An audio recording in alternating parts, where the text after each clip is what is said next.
Hi အားလုံးမင်္ဂလာပါရှင်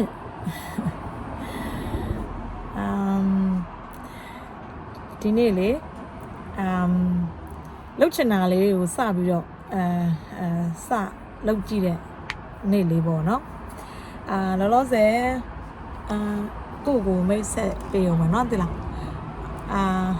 အမနာမည်ကမက်ဆန္ဒလို့ခေါ်ပါတယ်ဆန်ဖရန်စစ္စကိုမှာနေပါတယ်ဆန်ဖရန်စစ္စကိုကိုအမ2001တုန်းကမဲပေါက်ပြီးတော့ရောက်လာတာပေါ့နော်သိလား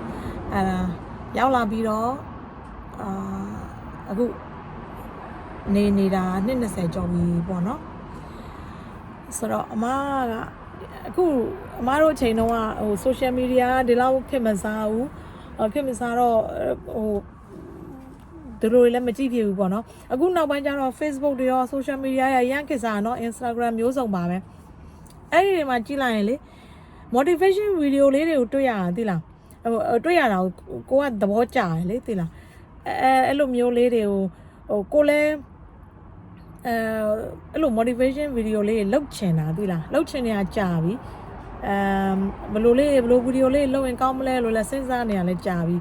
နောက်ကိုကလည်းကိုသိတာပဲကိုကလုပ်ချင်တယ်ပြောပြချင်တယ်ဟို sharing လုပ်ချင်တာပေါ့နော်ဟိုကိုမသိတဲ့ဟာတွေကိုလည်းကိုလိုက်ပြီးတော့မလုပ်ချင်ဘူးလေကိုမကျွမ်းကျင်တဲ့ဟာကိုမလုပ်ချင်ဘူးပေါ့နော်အဲ့သဘောမျိုးပေါ့အဲ့ဒါနဲ့ပဲလေးလာရင်စောင့်ရင်နဲ့ပဲနေနေတာပေါ့အခုတော့ကိုသိတာလေးတွေပြောချင်တယ်ပြောပြချင်တယ်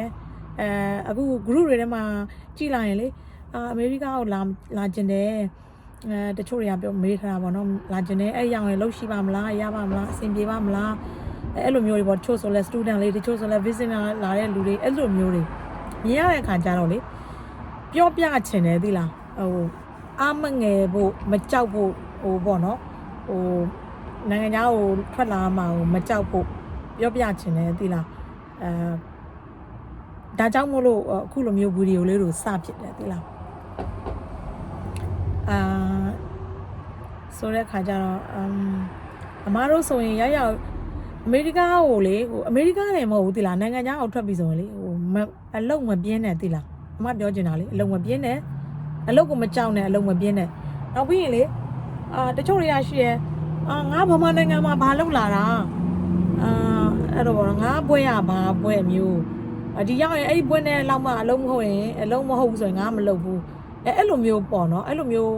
ဟိုမာနတွေရှိနေမယ်ဆိုလို့ရှိရင်တော့အဆင်မပြေဘူးပေါ့နော်ဒီရောက်တယ်ဆိုရင်တော့ဘာပဲဖြစ်ဖြစ်ရအောင်လုပ်ရမှာပဲအထူးသဖြင့်အမေရိကမှာတော့ first generation ကတော့ sacrifice လုပ်ရပါတယ်သိလားအဲ့လိုမျိုးလေအမဆိုရင်ဒါ first generation ပေါ့နော်ဆိုတော့ရွေးချယ်ခွင့်မရှိဘူးကိုဘာတွေကျွမ်းကျင်ခဲ့လဲကိုဘာတွေလုပ်ခဲ့လဲဘာမှနိုင်ငံမှာအဲ့ဒါတွေ forget တယ်ဒီရောက်တယ်ဆိုရင်ဘယ်အလုပ်ကလောလောဆယ်မှာကိုယ့်ရဲ့